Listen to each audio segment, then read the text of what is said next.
ചെന്നപ്പോൾ ഞങ്ങൾ വിചാരിച്ചു പെട്ടുപോനെ എന്ന്.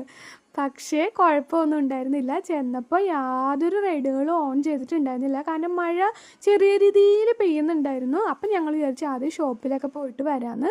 അങ്ങനെ നേരെ ഞങ്ങൾ ഷോപ്പിലേക്ക് ചെന്നു. അങ്ങനെ ആദ്യം ഞങ്ങൾ ഫുഡ് കഴിക്കാമെന്ന് കരുതി നേരെ ഒരു ബജ്ജി കടയിലേക്ക് ചെന്നു. കാര്യം മഴയൊക്കെ ആണെങ്കിലും നല്ല തിരക്കുണ്ടായിരുന്നു കേട്ടോ. അതാ കണ്ടില്ലേ, നല്ല തിരക്കെന്ന് വെച്ചാൽ നല്ല തിരക്കുണ്ടായിരുന്നു.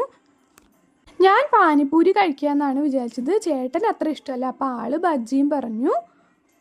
പക്ഷെ സത്യം പറയാലോ, ഒരു രസം ഉണ്ടായിരുന്നില്ല കേട്ടോ തിന്നാനായിട്ട്. ബജ്ജി ആണെങ്കിൽ പറയേ വേണ്ട. അതാ പിന്നെ ഒരു കോളിഫ്ലവറിൻ്റെ ബജ്ജി പറഞ്ഞിട്ടുണ്ടായിരുന്നു, അത് മാത്രം കൊള്ളായിരുന്നു കേട്ടോ. അത് നല്ല ടേസ്റ്റ് ഉണ്ടായിരുന്നു. പക്ഷേ പാനിപ്പൂരി ആയിക്കോട്ടെ ബജ്ജി ആയിക്കോട്ടെ, എൻ്റെ ദൈവമേ, ഒരു കണക്കിന് പൈസ കൊടുത്ത് വാങ്ങിച്ചതല്ലേ എന്ന് കരുതി മാത്രം കേട്ടോ കഴിച്ചത്. അങ്ങനെ നേരെ ഞങ്ങൾ ഷോപ്പിൽ ചെന്ന് സനുവിനും ശിവുവിനും തൊപ്പി